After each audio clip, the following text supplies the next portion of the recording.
Hi, my name is Britt Gilman, and I'm the Research Project Analyst at the Deep River Public Library.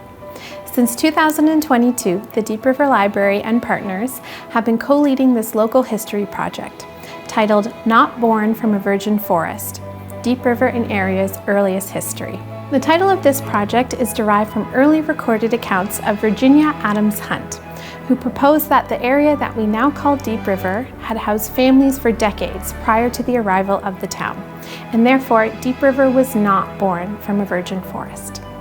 This project was started in response to requests to expand understanding of life in our area prior to 1945. I'd like to thank our partners, the Schoolhouse Museum, the Laurentian Hills Library, Professor Stephanie Adams, Alex Stevens of Deep Tech, the Deep River District Community Foundation, and to the New Horizons for Seniors grant, who generously funded this project and made our work possible. Enjoy. Thank you so much. I know there's a few people taking their seats there, but I'll go ahead and make a little start. I've left this up just as a little thought experiment. Just take this image in of this sphere floating in space with all this information going between all these avenues through the world. So what this is, I'll go into a little bit more detail when I actually start. This is a live digital threat map of it can be viruses, malware, detections of a specific software package, Kaspersky, as it detects nefarious software and malware throughout the world and its relationship internationally. So keep that image in mind as we actually start. Can everyone hear me okay? No. Oh no. Uh-oh. Yeah, okay, I'll try project as best I can. Is that all right? Better? Okay. All right. So my splash screen. I am Alex Stevens. So just to give you an idea of what I was planning today, I'm aiming for approximately 40 minutes of speaking with questions and discussion to follow. So if you have any burning questions or comments and things, save it to the end, and I'd be happy to talk with you about that. General format is just a brief little introduction. I've got a part 1, part 2, part 3. Part 1 is the state of scamming in 2023. Part 2, common scams and case studies. Part 3, strategies to keep you safe, and then a general conclusion. I have a feeling part 2 and 3 may be the most practically useful in your everyday lives, but part 1 is just to give you a general sense of information, some bits and pieces that may help you in your journey in understanding why the scamming happens and who is out there and what are these forces. So, hello? Hi. Oh, that's nice. So, who am I? I'm Alex, and I was scammed once. And I knew from a very early time I wanted that to be my opening line for this presentation, so I went with it. You may have known some of my family members, in particular my late father. We still miss very much, and I know his involvement in the local groups in town meant so much to him, and so it's a pleasure and a privilege to be asked to be with you here today and represent him and my family. So thank you very much. What are we discussing? Scams, frauds, and related bits and pieces, with an emphasis on local scams, mostly in part 2, and strategies to keep you safe. And who am I to be telling you about all this stuff? Well, I'd like to tell you I have a university degree in cybersecurity, but I have a degree in film and a diploma in sound and music recording. So that would explain the media side of what I do. But all through that time in my learning, I've been in love with computers and information technology for 25 plus years, as far back as I can remember. All of my jobs have surfaced or revolved around that. I worked in flagship computer stores in downtown Toronto. I worked in IT in England. I taught at a post-secondary university for a little while in England as well. And when I came back here, just to be safe on the side of COVID, I wanted to be on the right side of the ocean to be near my family. I thought I would start Deep Tech to help with local computer issues and any bits of media that people need help with in town as they come up. So that's who I am. I should mention, I did contact both the Deep River Police, specifically Officer Merrick, because they gave a presentation December 2021, and Ross Judd, who gave a wonderful presentation, which I watched, and there's some amazing advice in there. I have permission to at least reference a few things, and a link is available to that if anyone wanted to see that as well later. I should mention where I'm getting my actual information. So I pick it up from all sorts of places. There's the Canadian Anti-Fraud Centre is the big authority in Canada. Government of Canada website, the NC3, which is the National Cybercrime Coordination Centre. If you go on there right now, there's a big, huge blurb of what the Canadian government is doing about all this. I didn't read it all because it goes a bit into legalese and things. And really what I'd like to see is just a message that they say, we're doing something. That's not entirely what I got, but that's the big new Canadian anti-fraud in the works. I keep up to date with information from the antivirus platforms, Kaspersky, Bitdefender, Norton, you know all the names. Newspapers, NRT and Pembroke Observer included, other news sources, peers and old coworkers. So I've gotten to know a lot of nerds in my day, and they're all across the world now, and we talk, and we trade bits of information. Reddit and other information sharing websites is a wonderful place for information and largely personal experience. So I've helped a lot of people locally, even over the past couple of years, since 2020, with some of these specific cases. And so I have a lot of frontline experience firsthand on dealing with these people, these situations, and yeah. I feel like it's worth mentioning. I personally feel this is actually a very personally, emotionally charged topic, which I thought was surprising.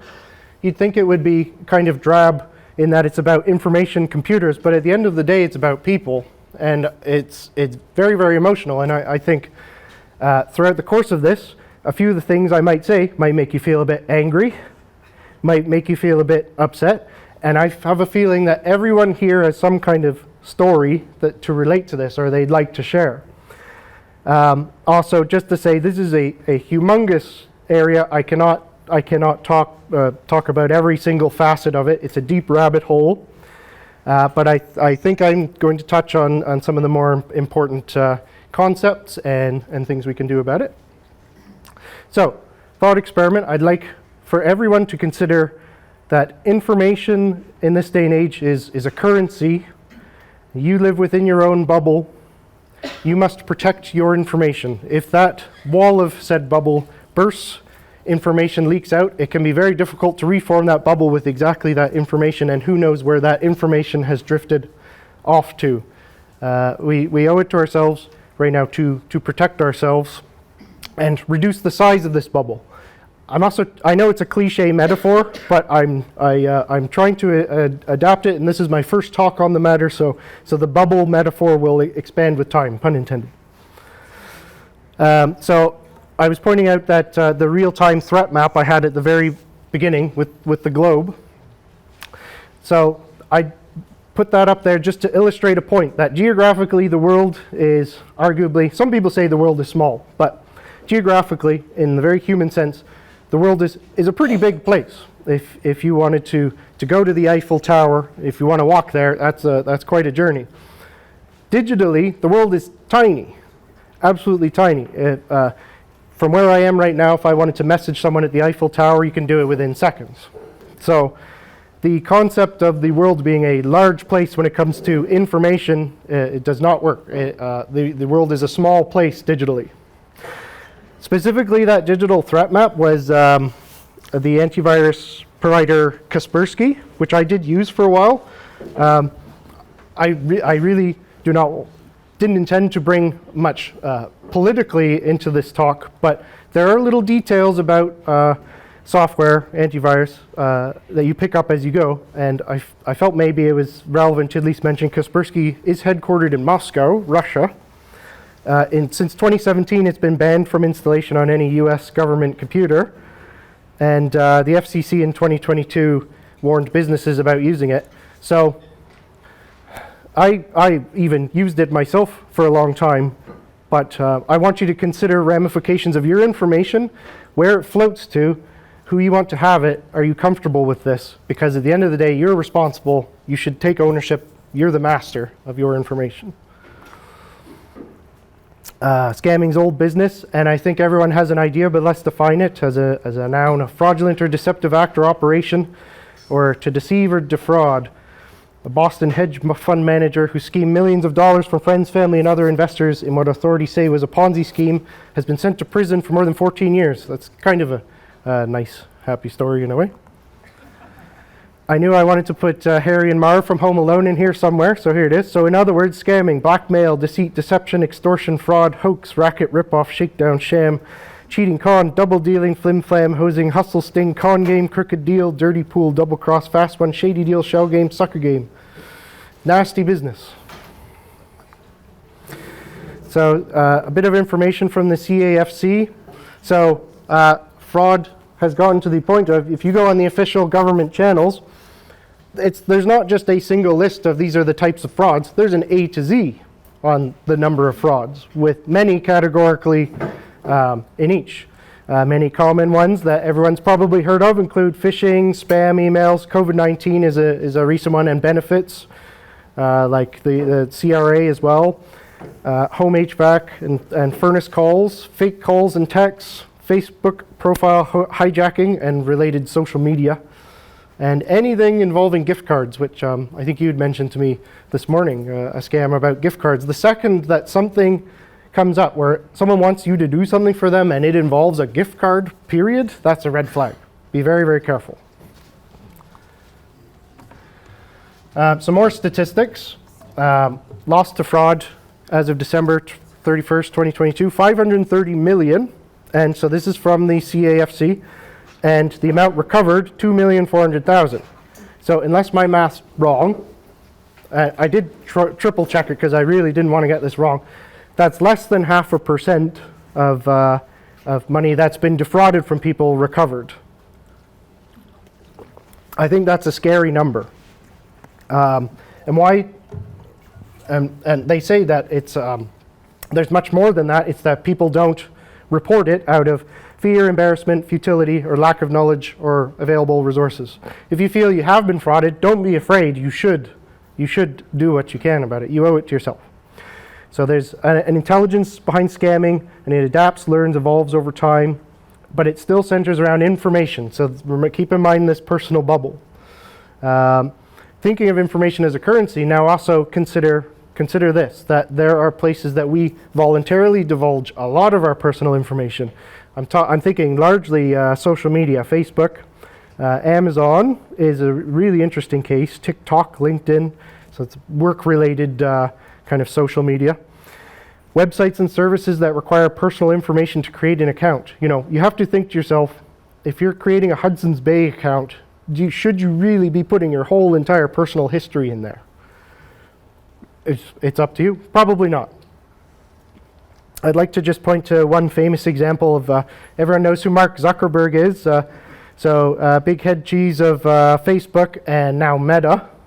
So he made the social media post, and it almost immediately became infamous because he's just, I think this was with the merger with Instagram, so he was showing off a little bit, and people noticed, if you zoom in and enhance, he's got tape over his webcam and tape over his microphone port.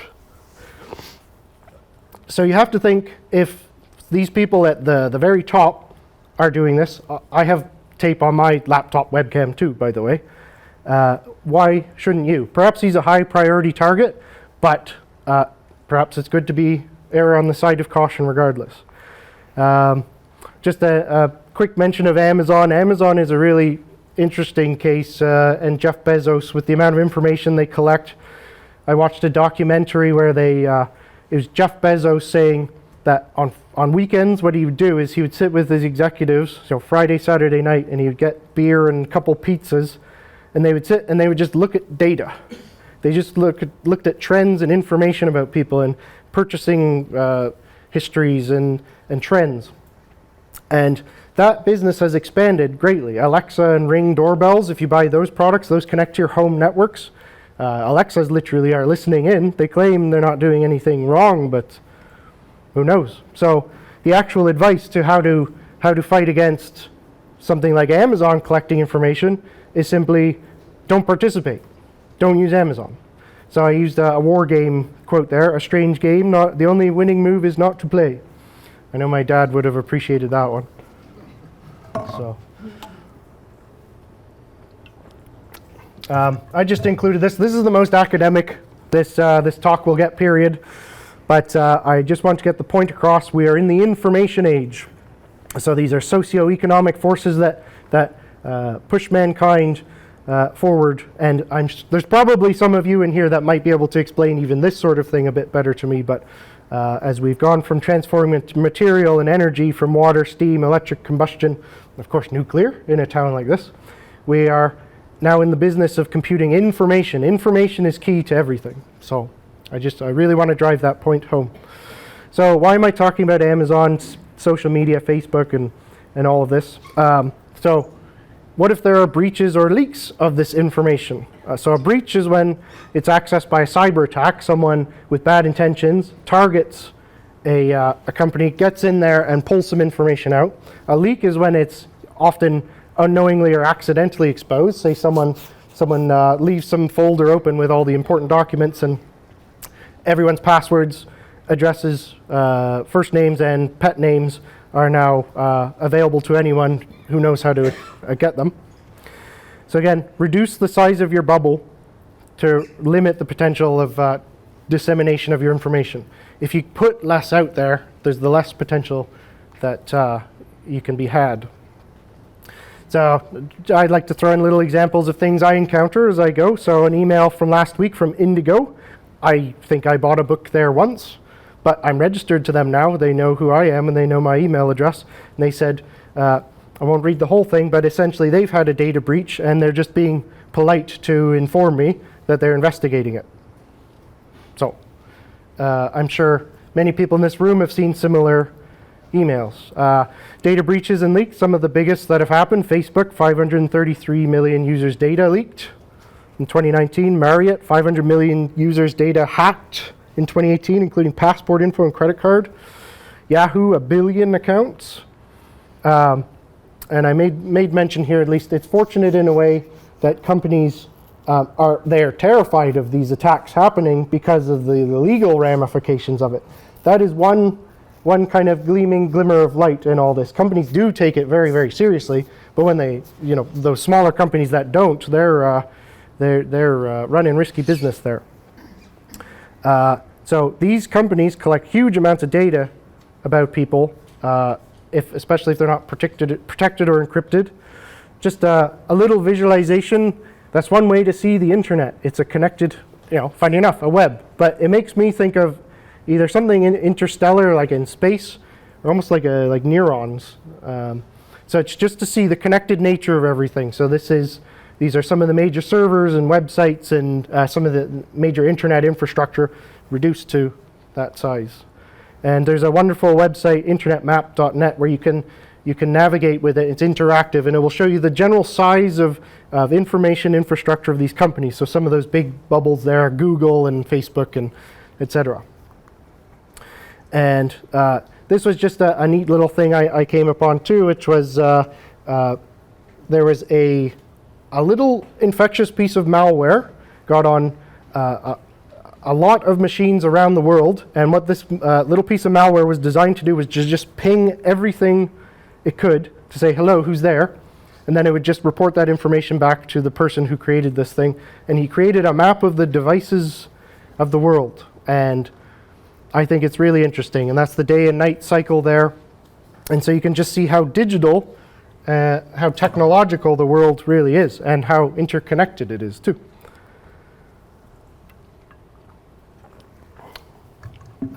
So it's maybe a bit hard to see here, but this is, and I've been careful to remove any information that is relevant to me, but does this look familiar? This is one of my secondary email addresses, and it's just full of junk. It's just junk. It's Shoppers Drug Mart, Norton Antivirus. I don't have Norton Antivirus. Trudeau Bitcoins, McAfee. So at some point, my email address ended up on some nefarious scammy list. Once you get on, you can't. It's so hard to get off this ride, you know.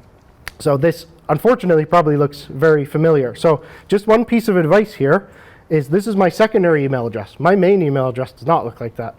Keep a secondary or even a tertiary email address, so when you're registering to websites, or if you have to put in a email somewhere that you're not 100% about, which you should be careful anyway, don't use your main email all the time. Have a secondary. There is a website called Have I Been Owned, but it's spelt in the classic pwned, which is kind of internet speak website. And you do not have to engage with this, of course. This is just something that I'm aware of, and it's run by a single individual, Troy Hunt, who's very well known in the cybersecurity field. He collects information about data breaches with email addresses, and he compiles all that, and he has this website. You can plug in your email address and see if your email's been part of a data breach. And I put in one of my secondary ones, and it certainly was. It was part of I think it was a Fitbit data breach, which is one of those fitness watches. And so because I registered with Fitbit, their information was compromised. Now my information that I registered with that is out there, and who knows what anyone's doing with it. It's not a nice feeling. So you can check your email if you wish. I wanted to make a quick note about hacking, because that's a bit of a buzzword, of course, and I don't want to diminish the sophisticated nature of a lot of IT security and cybersecurity and business and people who are brilliant in all this and coding and creating their software. There is a sophistication to it, but what people on the ground are often worried about, it's not that. It's the very unelegant, simple stuff. It's trying to strong arm your information into some website using the email address they figured out through spamming you, combined with a pet name and birthday you put on Facebook, using a common password like a pet name plus your birthday plus exclamation mark, very classic. Information from a leak they got about you, and this is the worst case scenario, they have information about you because they remote accessed your computer, which we'll talk a little bit about later. I would like to also point out, have you heard of ethical hacking? So you can get a certified ethical hacking certificate. Essentially, there's a bit of a battle out there in cyberspace. You mostly hear about black, white, and gray hat hackers. The black hat hackers are doing the bad stuff. The white hat people are trying to stop the black hat people, and the gray people somewhere in between. There are many other flavors, but just let it be known that there are kind of good and bad forces very much active all the time on the internet. Some way scammers can get your information through your computer. I think I may have pulled some of this from Ross's presentation too, because he put it so well, through malware, spamming and emailing you. Keyloggers is a terrible one. It's a very, very scary one. I'll even just briefly mention specifically, that is if your computer gets infected with a particular piece of malware or a virus, and it tracks what you type. So you go to www.thebay.com, you click on username, type that in, click password, type that in, submit. It will record that and send it to people. It's a very scary one. The general viruses, Trojans, and fake online surveys. I've heard that it's quite bad on Facebook now, for many of you that use Facebook. There are these random surveys asking you for very peculiar information, like what street did you grow up on? That's a common security question, because over time they build up this profile of you. So they have the email address, and then they have the name, then the middle name, then they know that was their first pet's name, and then that was the street they were on. So again, protect this information of yours. Information about you can be sold and traded and purchased. This is from Officer Merrick from the Deep River Police's presentation. He said he went to make the point that it's not always one person doing this, it's often groups, and it's often groups that share information to see how far they can get collectively to be really bad guys there. And then phone scammers, one of my least favorite. As everyone I'm sure is aware, phone scamming, and particularly in town, is quite pervasive. and now they're masking their numbers to look local. So you get a number from, looks like the library, as an example. It's not. Now, I think the danger is largely with incoming calls, because they can fake that. So they can fake being your energy provider calling you and saying, oh, there's a problem with your account. We need to sort this out, provide your information. But if you make an outgoing call, I do not believe it applies in the same way. But just be wary of incoming calls. These scammers can detect things like if your phone was picked up. That's good information for them. They say, is anyone home? Okay, they might not, no one's on the other end. You pick it up and no one's there. Maybe just someone wasn't ready to talk to you then, but maybe they're just saying, oh, is anyone home so we can use this later? There we go. Any voices, anything you say into the phone could potentially be recorded and used for who knows what. So be careful. And recording information over time with different attempts. Advice, just in general with telephone scammers, I'll talk about it a bit more too, but it's just don't engage with them whatsoever. Don't taunt them. Don't try to get vengeance. Don't try to antagonize them. Don't make them angry. Just ignore it. The more that you engage with them, the more it can go wrong. I ask a question, why aren't the big telecommunication companies doing more about the phone scammers? I would like to know too. I'm here asking that question. I have a very strong feeling, in particular Bell, especially having the name and the clout of calling themselves Bell, I would like to know, with all their infrastructure all over Canada, why they are not doing directly more. I've looked into it pretty far, and this is a big rabbit hole on its own. One thing that keeps coming up is the concept of POTS, as they call it, which is just people talking about the plain old telephone system.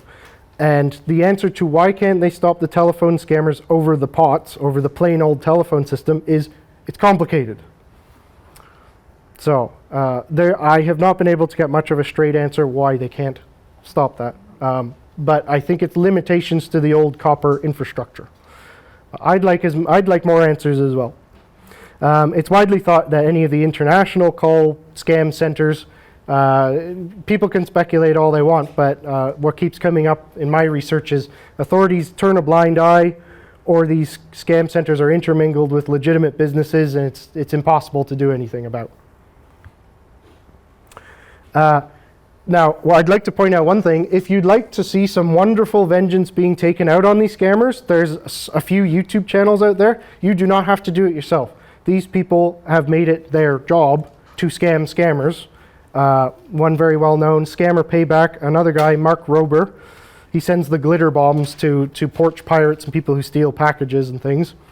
And recently, this guy, Kit Boga, who just posted a video of him blocking 250 scammer accounts with the help of the companies whose software the scammers are using, called AnyDesk. It's remote software that allows someone to go onto your computer to use it, and AnyDesk are so concerned about it themselves, they said, we're going to help this guy do it, and they do it. And just one mention, there was a great CBC Marketplace documentary I watched, must have been 6 months or plus ago, but it's very relevant to all of this. It's called Fraud Fighters. They're talking a lot about the same stuff, and you can watch it right on the CBC website there. That concludes part one. Now, this is kind of more the meat and potatoes of everything here. Thank you for bearing with, because there's some bigger concepts we just went through there. So, a bit of practical advice, and had to throw Admiral Akbar from Star Wars in there, of course, it's a trap. So, and I'm sorry if you can't see this too clearly, especially from back there, but I'll describe it. Have you ever seen anything like this? You go on a website, and it says free, check if your credit card has been stolen.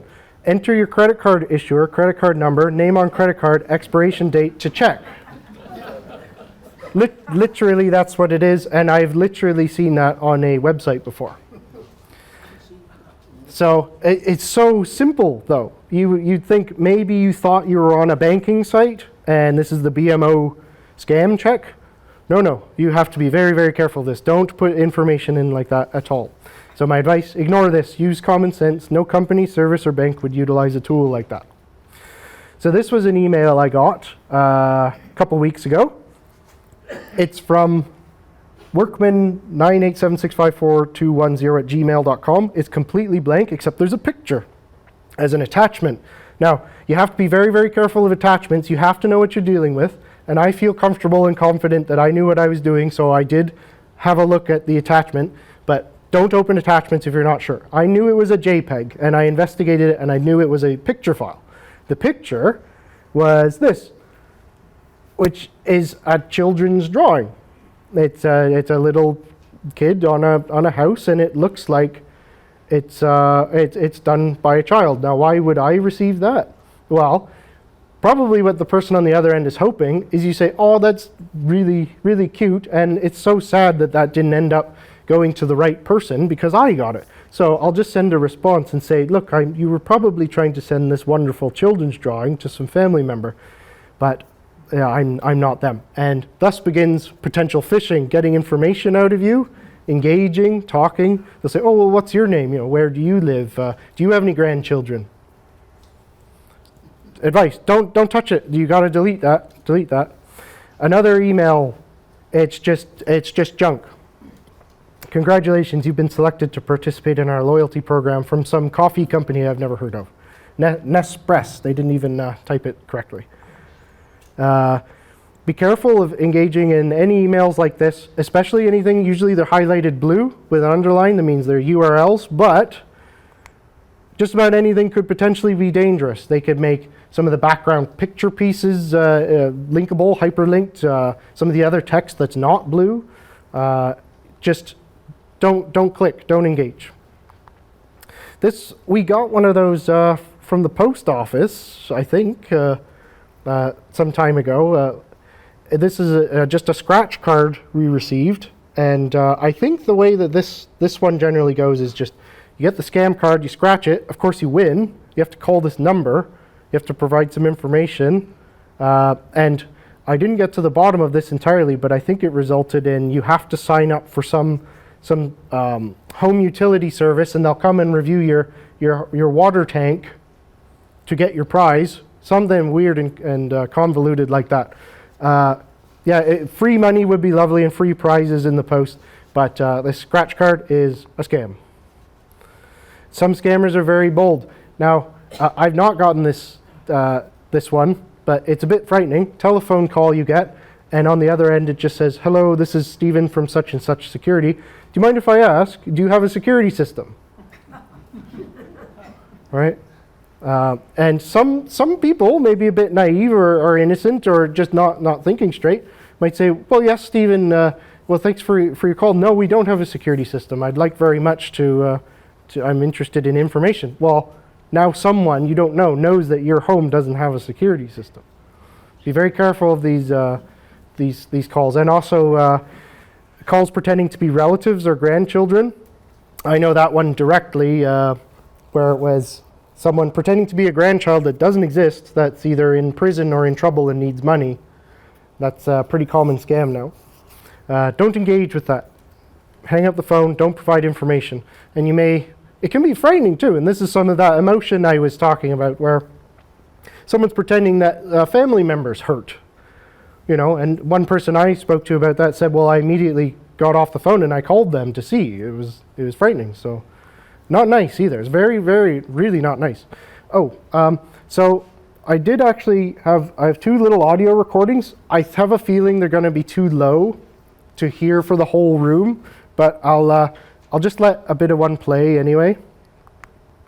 Call is from the Fraud and Security Department of your credit card to notify you that some suspicious charges have been made. Does that voice sound familiar? $2,500. $500. These transactions were made online, which means your card was not physically present at the time of sale. So it's.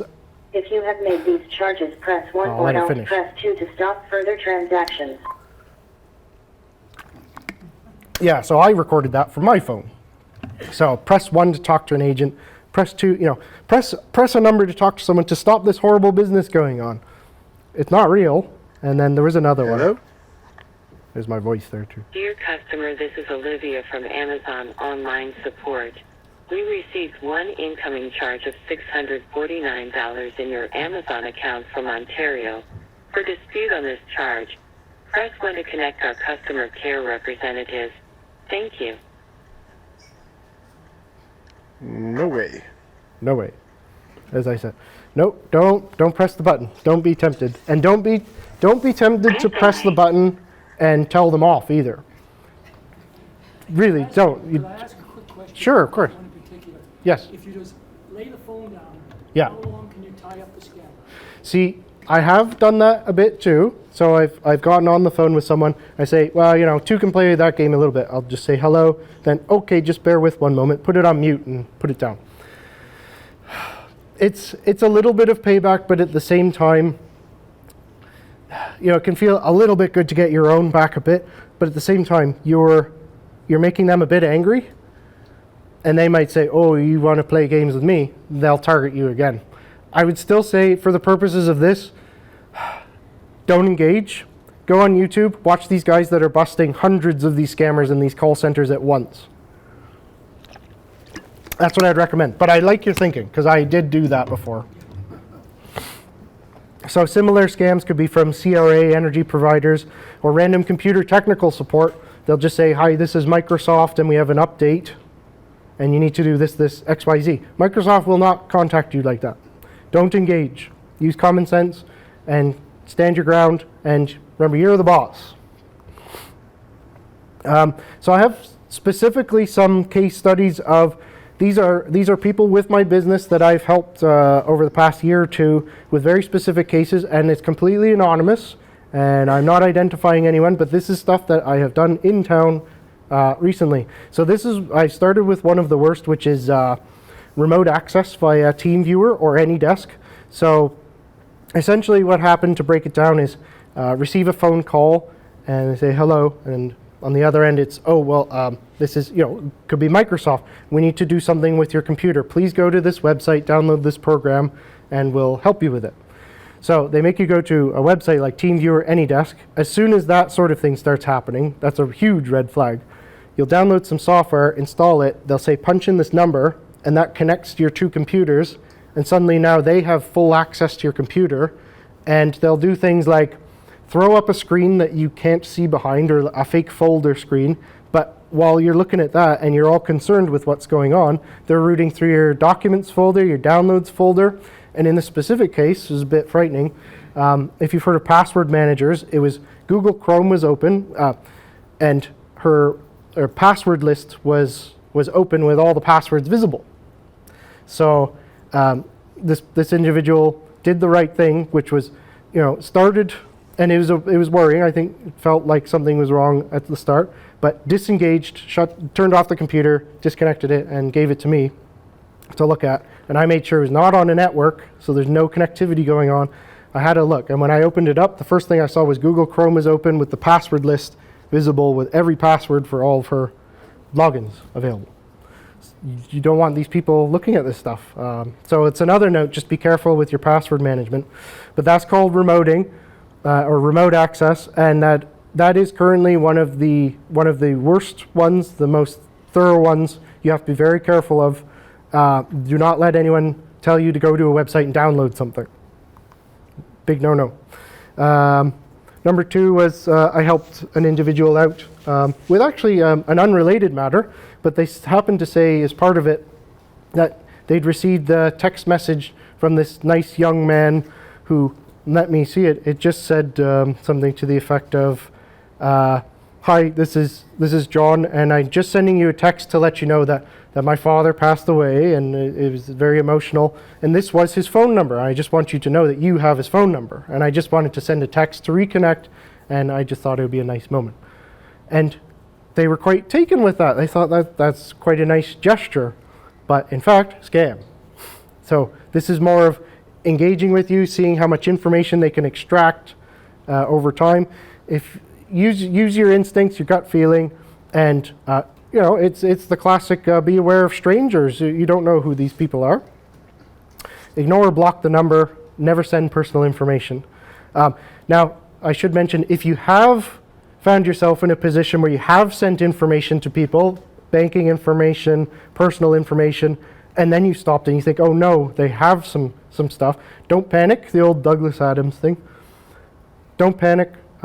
There's some resources later, people you could potentially get in touch with Just disengage, and we'll talk about what you can do.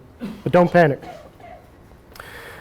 This one I've seen a few times in town lately, locking out of a PC through is a really nasty pop-up, really. It just pops up, and it's actually a video, and it's hard to tell, but there's audio with it. You go on a website, and it pops up, and it locks your screen up, and it says, something terrible's happened, antivirus with Microsoft, call this number to fix it. And there's literally alarm sounds going off, and a voice saying, your computer's compromised, call this number, call this number. And the more you click on it, it opens more instances of it, or it brings you to funny websites. Of course, Microsoft would never in their right mind do anything like this. It's a scam trying to get you to call this number where they can remote onto your computer most likely.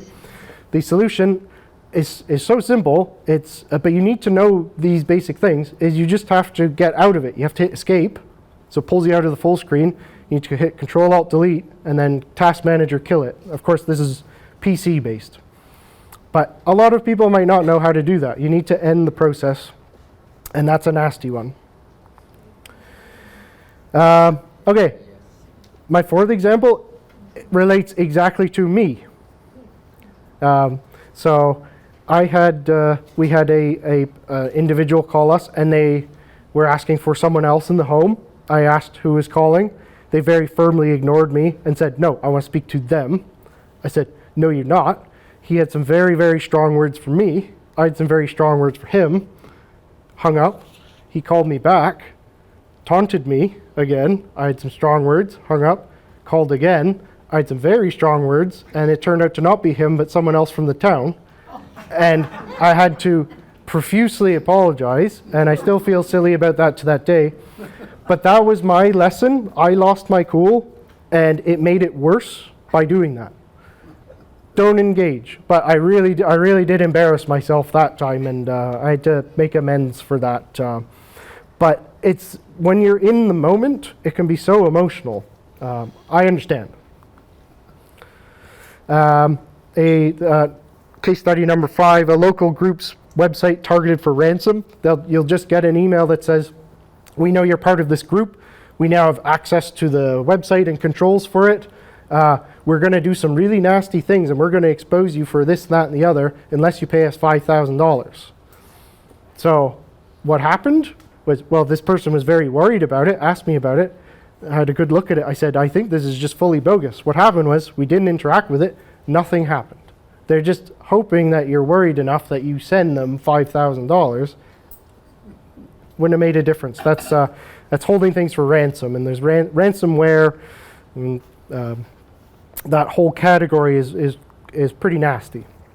This may not affect many of you, but another case study is someone with one of these gaming accounts. It's called Steam, and you log into this, you collect a library of games over time, and you can message each other on it. And this individual got a message that said, I'm sorry, I've reported your account for some bad activity. You're going to be banned now.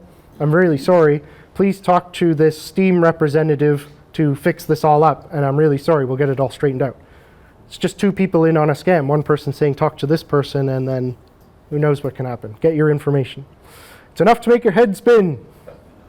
That's my favorite Tim Burton movie, Beetlejuice. I found it, and I felt like I had to include it. It's really a lot, isn't it? So, on my final part, you okay, dear? Aw. Okay, thank you.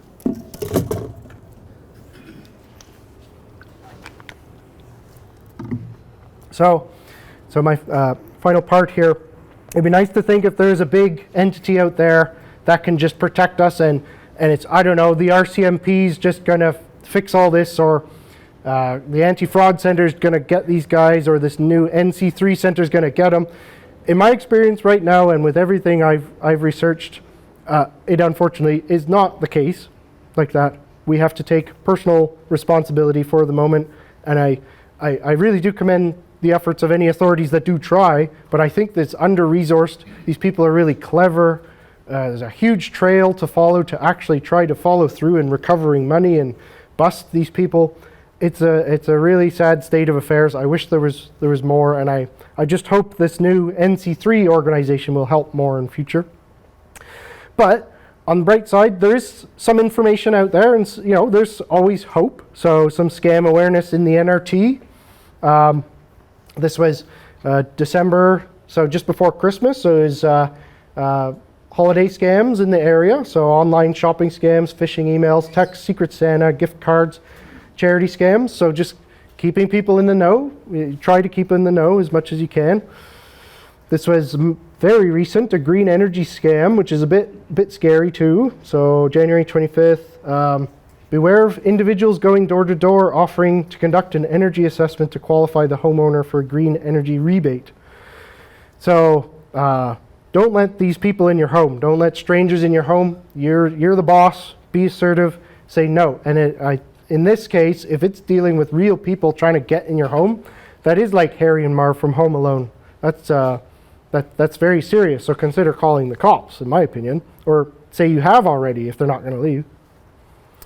Another posting on Facebook from Officer Merrick, which just said seniors are largely targeted, and he gave some CAFC statistics, which I gave earlier as well. February 7th, so that was 15 days ago. So, and February 16th, this is from the Pembroke Observer. This is about online relationship scamming. So this is suddenly if you find yourself being connected with someone who wants to get very familiar or trying to extract information, if your alarm bells don't go off, just be cautious, because online relationship scams are in the area as well. Amazon sends me some information about scams involving them, just to be aware. It's just a big email, but it just says, we're Amazon, there are scams out there, we know, be careful. I thought I would pull up exactly what Officer Merrick in his presentation said to do, because this is from the police. He said, if you're the victim, stay calm, gather all documents and information about the fraud. Step 2, contact your financial institutions. Place flags on your accounts and change your passwords. Very good advice. Number 3, contact Equifax and TransUnion. Not something I'm as familiar with, and I could use a bit of clarification on. I think they're credit organizations. Yeah. So, And if you've been, like if somebody tried to steal your identity, like a long time ago, yeah, we got a call from a bank and then we had to call them, okay. as well as the police. Good. So that is very, very good information. Thank you. Report the fraud to the police, to them, and report the fraud to the CAFC, which there is, if you go on the Anti-Fraud Center website, there's a place to report it right there. He gave some information on the contact details. I won't linger on this too much, but those resources are out there. And again, this presentation can be available as well. And Ross, control physical access to your electronic devices. Don't let people you don't know use your computers. You should log off, or turn off your devices if you're not using them. Use passwords that would be difficult to guess and change frequently. Use a combination of upper and lowercase letters, numbers, special characters. Absolutely. Don't give your password to anyone or information. Consider using a password manager. I'll go over a little bit more of that shortly. Be aware of using public computers or networks. They can be compromised. You just never know. You can consider using a VPN, which is a virtual private network. There's definitely pros and cons for that. I'll say in general, I find they do slow things down. And if your internet's already kind of slow for whatever reason, in my experience, it can make it slower. But you're not directly connecting to the well, you're connecting to the internet, but not directly. You're tunneling to somewhere in between. So it's harder to be tracked. Your information is technically safer. Though VPN companies can still log information, but many claim they don't. Use your online accounts at least every month to check activity. Very good advice. Always log off business or personal banking applications. Absolutely. Don't engage to funny emails and texts. You can use third-party virus software. Keep it up to date. Install a firewall. I think in a lot of routers and devices, there's built-in firewalls, and Windows Defender is built-in firewall. I'd say the virus, antivirus is probably your first port of call to double check. Keep your devices up to date. It's true that Windows 7, because there's a lot of people probably on Windows 7, it's no longer officially being supported by Microsoft, so it could be a bit more of a security concern. it's a good idea to upgrade to 10 or 11. It's still possible to do that. I think they do still release some updates kind of under the table, but technically they don't support it anymore. Be careful of running applications, especially exe or .bat files, anything that's going to run a process. Use caution when opening an email from unknown sources, and be careful of attachments for sure. Now, a couple just I wanted to chime in and add. Use two-factor authentication where you can. That's a really great security measure now. So instead of just logging into just your website, you have your phone number attached. So in a security situation, or it might just prompt you every once in a while, you need to have your username, password to log in, and then use a code on your phone or your tablet or your landline. They can sometimes call, or a separate email address. So you need access to two things, and that stops a lot of bad access. Use a VPN. I already mentioned that.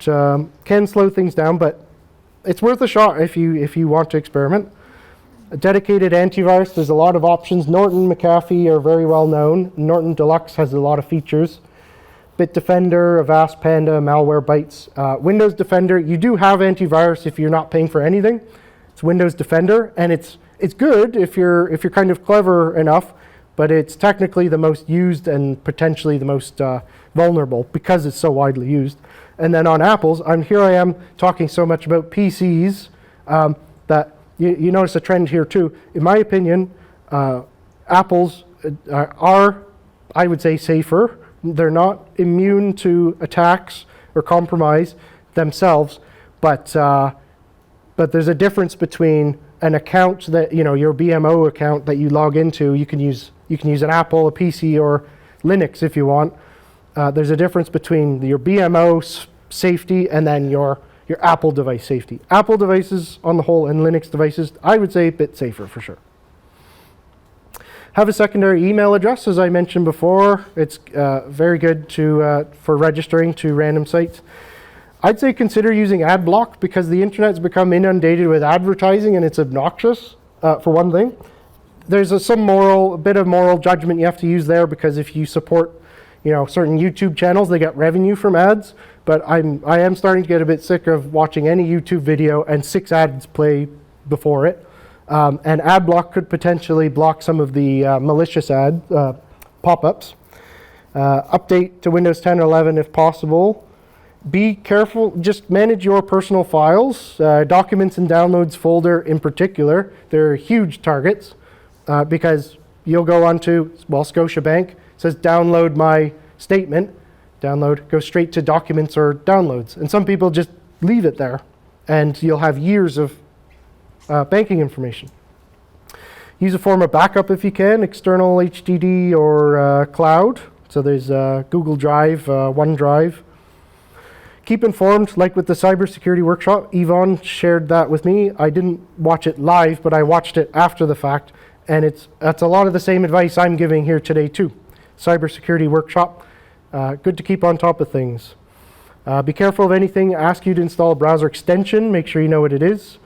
Any attachments to an email, be very wary of. Be careful of how much information you divulge when registering to a website. Do you actually need to share all this? Be careful of installing any programs. Listen to your gut, trust your instincts. A note on passwords specifically. So passwords are central to a lot of this and a lot of this trouble. Don't use the same password for every website. That's asking for trouble. Use different passwords and either physically write them down in a book so you have a hard copy of it, or you could consider using a password manager. And very briefly, I'll explain. A password manager is, if you imagine you have one super secret key, power of the universe password that you don't share with anyone, you have that, which you log into, and this password manager keeps track of and generates passwords for everything else that you do. So all your logins for every website. There are free and paid ones. I would suggest if you're going to use a password manager, research a good one, and I would suggest get a pay one. What can you do about telephone scammers? I think call display is a necessity now, but even then, be careful of incoming local calls because they can spoof it. I would say pester Bell about it. So I have some experience setting up some of the call control features, and it's hard to actually tell if it's doing much. I can't tell. I think it is, but still it does not block everything. I think if we maybe put pressure on the telecommunication companies, they're going to do more about it. There's an app called RoboKiller for mobile phones, which claims to block scam texts and messages and all the spam. I don't have any personal experience with it. That's something I'm keeping my eye on, but that's potential. Don't engage, don't divulge information, don't seek to confront, and in short, don't know if you can read that, it just says do not feed the trolls. Just kind of classic. Do not feed the trolls. And just, I'm kind of wrapping up now. How was I scammed all that long time ago? It was a good 10 plus years ago. I was phished. I got an email. It looked like a really legitimate Apple email. It said, there's a problem with your account. Click here to log in. So I clicked here, brought me to a website, looked like Apple's site, entered my information. Nothing happened. I thought, that's strange. And then later I investigated. I thought, wait, that's slightly off. Oh, okay, I was phished. Nothing ended up happening, but it wasn't a nice feeling knowing that I just voluntarily given my password and email information to someone. So fool me once, never happened again. So it just in conclusion, if it's an email and you're not sure, delete it. If it's a phone call, just hang up. Don't speak, don't engage. Ask your phone company what preventative measures they may have. If you receive a threat to your person, tell the police. Don't let anyone access your devices you don't trust. If your computer's been compromised, ask for help. If it's too good to be true online, almost certainly is. And you're the boss, stand your ground and say no. And don't feed the trolls. And that concludes my presentation. Thank you.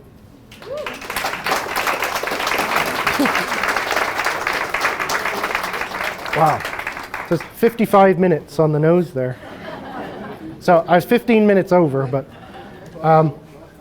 so thanks for your patience. I hope that wasn't too long, didn't drag on. I hope there's something useful in there for you. But I'd just like to say thank you, Alex, for sharing.